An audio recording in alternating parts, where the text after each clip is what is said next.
The first thing Caleb Rourke saw was a man reaching for the buttons on Clara Bell's dress. The girl was tied to a pine tree, wrists raw, dress torn at the shoulder, dust clinging to her skin like she'd been dragged there. And the worst part was, nobody looked surprised. No one moved. Not the three men standing close enough to smell her fear. Not the deputy leaning against a fence post, watching like it was none of his concern. Not even the woman standing 20 feet away, hands clenched in her apron, eyes fixed on the ground. Clara didn't struggle anymore. There were scratches on her arms, dirt under her nails, a broken branch near her feet where she must have fought. One of the men stepped closer. He adjusted his gloves, took his time, like this was business. Amos Whitcomb stood behind him, calm as a banker, voice low and steady. You do this right, and everything stays where it belongs. That was how Amos talked when he was selling a person and calling it business. A horse stopped behind them. Boots hit the dirt. Caleb didn't say a word at first. His hand hovered near his Colt, but he didn't draw. The man reached for Clara again, this time closer, close enough that she could feel his breath. That was when she lifted her head. Her eyes passed over Amos, past the deputy, past the woman who should have been her shield, and landed on Caleb. Just another man. Older, stronger. Same kind. She let out a breath that sounded like it had been stuck in her chest for years. Fine. Do what you want. In a town where most men had looked away for years, one stranger decided the looking was over. A sentence like that doesn't come from fear alone. It comes from years of nobody coming. Caleb stepped forward. Slow. Measured. His right hand dropped near the worn walnut grip of his Colt. The man in front of Clara smirked and reached again. Caleb drew so fast the sound of leather snapped through the dust. He didn't aim at the man's chest. He fired once into the dirt beside his boot. Dust jumped over the man's polished shoes, and he stumbled back like a snake had struck. Deputy Blevins straightened off the fence. Amos stopped smiling. Caleb kept the Colt low, not wild, not shaken, just ready. I ain't here to kill anybody, Caleb said. But the next man who touches that girl better make peace with the Lord first. For the first time that morning, Amos had to decide if Clara was still worth a public shooting. Then he stepped between Clara and the others, close enough that their shoulders nearly touched. Caleb finally spoke, voice low, worn, and steady. Then you'll have to do it through me. Even Amos didn't answer right away. There were too many eyes now. Too many porch doors open. Too many men pretending not to watch while watching every breath. Amos could bury one frightened girl in a family story, but shooting Caleb Rourke in daylight with half of Durango listening was a different kind of trouble. Caleb stood there, shoulders square, eyes steady, like he had already made peace with whatever came next. Amos stepped forward, voice calm, like he was explaining a simple misunderstanding. That girl's my responsibility, he said. Family matter. Caleb didn't look at him. His eyes stayed on the man in front. Ain't seen family tied to a tree like that before, he said. A few heads shifted in the crowd. Not much, but enough. Deputy Blevins pushed off the fence and walked closer, slow and lazy, like he had all the time in the world. Best you move along, he said. You're not from this side of town. Rourke. Caleb had heard that tone before, usually from men who used a badge like a club. Then he stepped even closer, putting his body fully between Claire and the others. Close enough now that if anything started, it would start with him. He reached out with his left hand. His right still held the Colt low by his thigh. The knife came out slow, blade catching the sunlight. Deputy Blevins took one step. Caleb didn't look at him. Deputy, if that boot comes down again, we'll both regret the rest of the day. Blevins stopped. Not because he was scared of law, because he was scared of witnesses. Caleb cut the first knot. The rope loosened with a soft rasp. The smell of gunpowder still hung sharp in the air. No one moved, but the silence had weight now, like the whole town was holding its breath. Amos's jaw tightened. You're making a mistake, he said. Softer now. Caleb kept cutting, made worse ones. He answered. The second knot fell. Clara's arms dropped. She stood there a moment, unsure. Caleb stepped back half a pace. "Can you walk?" he asked. She nodded once. Amos's voice came low. "This ain't over." That sentence hung in the dust like a promise, and Amos Whitcomb was a man who kept ugly promises. Caleb turned slowly. "I didn't figure it was..." Eli Mercer stood at the edge, hat low, holding a torn piece of paper in his hand. He didn't speak, didn't step forward, but his eyes stayed on Clara. And Caleb noticed, because men who stay quiet too long usually know more than they say. Caleb looked back at Clara. The rope was gone, but the fear that put her there was still holding on. And Caleb knew cutting rope was easier than cutting a life loose from a man like Amos. Caleb didn't take Clara back through the middle of town. He led her the long way around, past the edge of the lumber yard, down toward a small house that sat quiet under a cottonwood tree. Ruth Mallory opened the door before they even knocked. She took one look at Claire and stepped aside. Just a clean bed, a basin of water, and a kind of silence that didn't feel like judgment. Claire sat on the edge of the bed, hands shaking now that the rope was gone. Caleb stayed near the door. There had been a time when Caleb wore a badge for a county farther south. Before that, he had carried a rifle in the war, when boys learned too quick how cheap a life could get. He wasn't proud of all he had done, but he knew one thing for certain. A man who uses power against the helpless ain't strong. He's just been lucky nobody decent stood close enough to stop him. "You're safe here," he said. She didn't answer. Didn't even look up. Safe wasn't a word she trusted anymore. Not while Amos still walked free in the same town.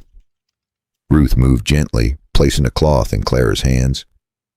"Wash up," she said. "You don't have to talk. Outside." Caleb leaned against the post and watched the road. Dust still hung in the air from earlier. Eli Mercer showed up not long after, walking quick, hat low, like he didn't want to be seen. "I found this," he said, keeping his voice down. Caleb took it. The handwriting was uneven, rushed. A few words were still clear. "Please help me." He looked up at Eli. "You know where this came from?" Eli nodded. "Wasn't the first one," he said. "Just the first one I got my hands on." And that meant Clara hadn't been silent. She had been silenced. "How many didn't make it out?" Eli didn't answer right away. "Enough," he said. After a while, Claire spoke. "He said it would stop if I just did what he asked." Ruth didn't interrupt. "I kept thinking the next time would be the last," she said. "It never was." Clara finally looked up. Not at Ruth, not at the door, at nothing in particular. "Doesn't matter now," she said. "He won't stop." Caleb stepped inside then, slow. "Careful. He might not," he said. "But that doesn't mean you're stuck." She met his eyes for the first time. There was no trust there. Not yet. But there was something else, a question. And maybe, just maybe, the smallest piece of hope. Eli shifted at the door. "There's more," he said. "Things he's been hiding." Caleb looked at him. "What kind of things?" Eli swallowed once. "Land papers," he said, "and money that ain't his." That was when Caleb understood Amos wasn't just hiding crime. He was protecting profit. If you've stayed with Clara this far, then you already know this ain't just another dusty Western tale. So settle in, take a sip from whatever's in your cup, and if stories like this still matter to you, subscribe and ride along with us. Tell me what time it is where you are and where you're listening from, because this next part is where the quiet finally starts to break. Caleb looked back at Clara. She had survived what most wouldn't, but surviving and getting free were two different things. And as the sun dropped lower over Durango, one question hung in the air. If Amos had been doing this for years, what else had he taken that no one had ever tried to get back? Eli didn't sleep that night. He went back to the post office after dark, lantern low, moving like he had no business being there. For 3 months, mail written by Clara Bell had vanished before it ever left Durango. Then he saw Deputy Blevins talking too friendly with Amos beside the rear door. That night, Eli found the locked drawer where damaged and held mail was kept. Inside were torn envelopes, old notices, and one folded county copy with Clara Bell's name written plain across the top. It wasn't the original deed. That would have been too easy. It was a notice from the county clerk, saying her father's land near a Nemus Valley belonged to her once she turned 21. Outside, a floorboard creaked. He killed the lantern with 2 fingers. Voices drifted in through the open window. Amos and Deputy Blevins. You said the county copy was gone, Blevins said. The original's safe, Amos answered. She signs tomorrow, or she don't leave my house again.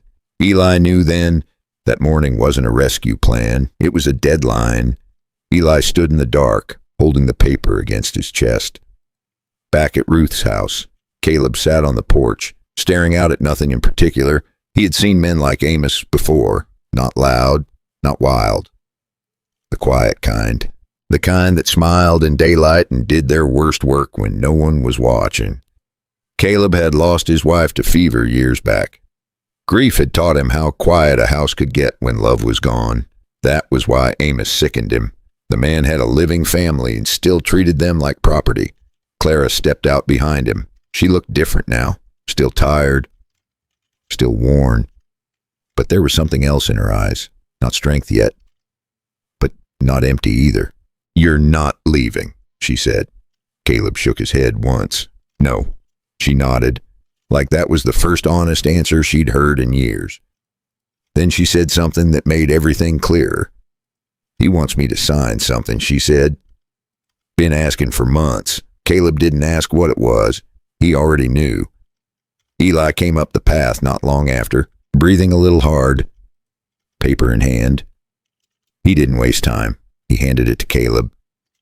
Caleb read it once, then again, and that was when the whole picture locked into place. This wasn't just a man breaking a girl down. This was a man building something on top of her, piece by piece, lie by lie. Clara watched their faces. She didn't need to read the paper. She already knew what it said. What now, she asked. Caleb folded the deed slow, eyes still on it. Now, he said, we stop him from taking the one thing he ain't got yet. Claire's voice came quieter this time. What's that? Caleb looked up at her. Your name on that paper, in the West. A piece of paper could start more trouble than a bullet. The wind picked up outside, carrying dust through the yard. Somewhere in town, a door slammed. Caleb didn't need anyone to explain what came next. Amos had been getting away with this for years. A man like that doesn't stop just because someone finally noticed. So the question now wasn't whether Amos would come back. It was how far he was willing to go to make sure Clara never got the chance to say no again. The sun hadn't fully come up when Caleb stepped into his barn. Behind him, boots hit the dirt. Eli, you're leaving today, Eli said. Caleb nodded once. Silverton, he answered. Marshal, there might actually read a paper before he burns it. Eli shifted his weight. That deputy ain't gonna like that. Caleb gave a dry half smile. That deputy ain't liked much of anything I've done so far. Inside the house, Claire stood by the window, watching the road like it might turn into something dangerous at any second. Ruth handed her a cup. Clara held it, but didn't drink. Her hands were steadier now. Not calm, just done shaking. That was something. Babe stepped in, hat in hand. We ride soon, he said. Less eyes on us that way. They thought leaving quiet might keep them safe, but trouble had already picked the road. Clara nodded. Eli came in behind him, holding a small bundle, food, water, extra rounds. He said, not much, but it'll get us there. Caleb looked at him. You don't have to come. Eli met his eyes. I know. They moved quick after that. Caleb also handed Clara a small revolver. She stared at it like it might bite. You don't have to be brave, he said. Just point low, breathe once, and make noise if trouble comes too close. Clara didn't answer, but she took it. The metal felt cold against her palm. Strange. Terrifying. Steady. For years, she had been the one with nothing in her hand. Today, for the first time, she had a choice. Outside, the heat was already building. Dust hung low over the road. The kind of day where trouble carried far. Caleb helped Clara onto the horse. He didn't touch more than he had to. She noticed, didn't say anything, but she noticed. They rode out the back way, avoiding the main street. Still, as they passed the edge of town, Caleb saw a movement. A figure in the distance, watching, not hiding. Not stopping them either. That was worse, because it meant word was already moving ahead of them. They pushed into open land, the town falling behind. For a while, it was just hooves and wind. Then Clara spoke. "He won't let this go," she said. Caleb kept his eyes forward. "No," he answered. "He won't." Eli rode a little closer, lowering his voice. "I heard him last night," he said. "He's not worried about the law." Caleb glanced at him. "What is he worried about?" Eli hesitated, losing control. That hit different. Because men like Amos didn't fear jail. They feared losing what they owned, and Amos thought he owned Clara. Hours passed. The road narrowed as they moved toward the canyon. Less space, more shadows. Caleb slowed his horse just a bit, not enough to alarm, just enough to listen. Something felt off. The air had that stillness to it, the kind that comes right before something breaks. Clara noticed it too. "You hear that?" she asked. Eli shook his head. "That's the problem," Caleb said quietly. "Because out here, there should have been sound. Wind, birds, something. But there was nothing, and nothing usually meant someone was waiting. The canyon had gone too quiet, the kind of quiet that makes an old gun hand breathe slower. Caleb's hand moved closer to his Colt, not drawing, not yet, just ready. Because if Amos had decided to stop them, this was exactly where he'd do it. Narrow road, no witnesses, no way around. And as the horses slowed, just a fraction, a shape shifted in the rocks ahead. So the question now wasn't if they'd make it to Silverton.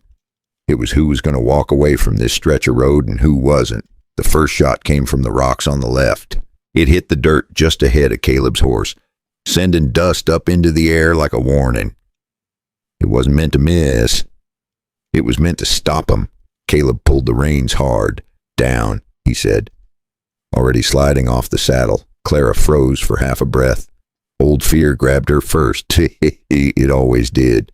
Then Caleb's voice cut through the smoke. "Down, Clara." This time she listened to the living instead of the fear. She dropped low behind the horse, shaking hard but moving. Eli wasn't as smooth. He hit the ground a second late. Breath knocked out of him as another shot cracked through the canyon. Now the sound came alive, echoes bouncing off stone. Gunfire always sounded bigger in tight places like this. Caleb didn't rush. He stepped behind a rock, eyes scanning. 2 men ahead. One higher up. Bad position, real bad. Then a voice carried through the dust. Calm, familiar. "You should have stayed out of it. Rourke." "Amos, of course." Caleb exhaled slow. "You should have left her alone," he answered. A pause, then another shot. Closer this time. Rock chipped near Caleb's shoulder. Clara pressed herself lower, hands gripping the dirt.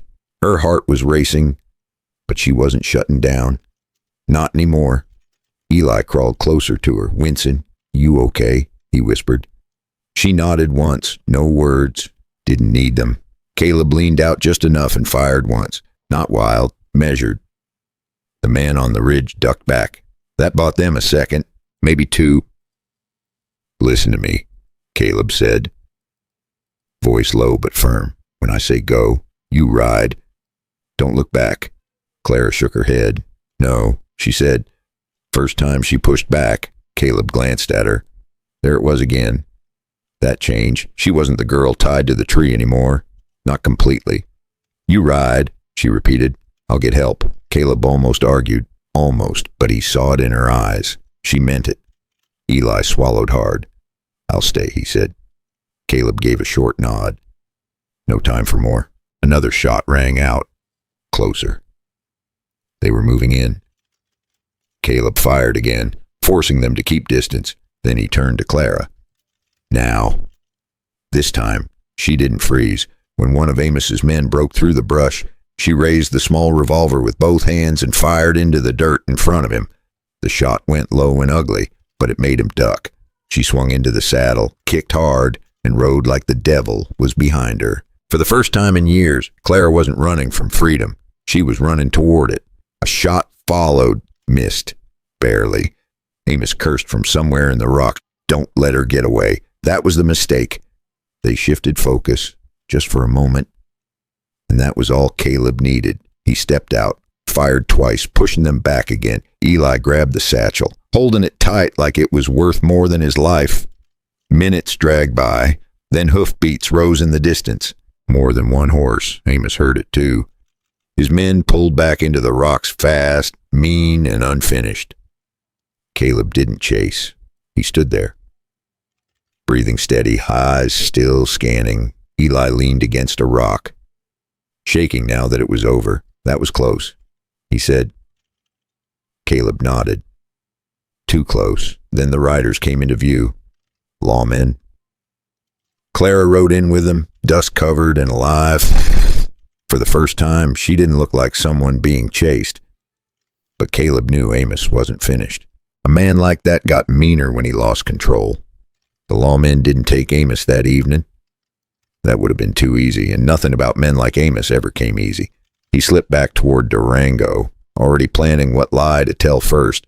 But this time, Clara had the county noticed. Eli had the torn letters. And Caleb had two lawmen who had heard shots fired in a Nemus canyon.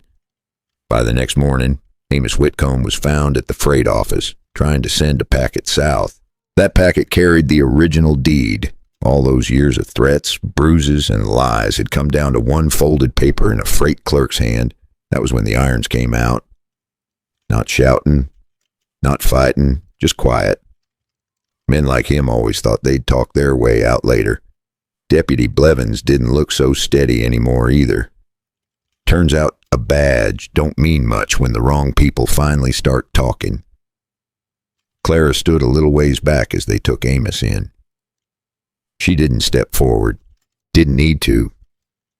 This wasn't about revenge. It was about standing there with her own name still belonging to her. Caleb stood beside her, not too close, same as always, giving her space to stand on her own. Eli stayed off to the side, hat low, like he always did. Still there, still steady, just not asking for anything in return. That mattered more than most people realized. A few days later, things started to settle. Not perfect, not clean, but different. Clara held the deed in her hands, reading her name like it belonged to someone else. Then she folded it. Careful. Like it finally meant something. She didn't rush into anything, didn't run into someone's arms, didn't pretend everything was fine. She just started small, one step at a time, a room cleaned, a door opened, a place where no one had to ask permission to feel safe. Caleb didn't ride off like some dime novel hero. He stayed long enough to fix the broken corral gate, speak to the county clerk, and make sure Clara's name stayed on that deed. Then he went back to his ranch in the Nemus Valley, close enough to help, far enough not to own the life she was rebuilding. Clara watched him leave town that afternoon, and for the first time, she didn't feel abandoned. She felt steady. That was better than rescued. Clara didn't win because someone saved her. She won because one man stood up when it mattered, then stepped back so she could stand on her own. Sometimes courage ain't loud. It's not a speech. It's not a parade. It's one decent person saying no when the whole town looks away. If this story stayed with you, like the video and subscribe to the channel, it helps keep these old Western tales alive. This story is retold in the spirit of old frontier accounts, with some details shaped for the telling. The images are created with AI to match the mood. If this kind of tale isn't for you, that's all right. Rest easy tonight and take care of yourself. But if it stayed with you, leave a comment. Tell me what time it is where you are and where you're listening from. Because when Clara said, "Fine, do what you want," that wasn't the end. It was the last moment she ever gave her voice away. So when your moment comes, will you stay quiet or will you change how the story ends?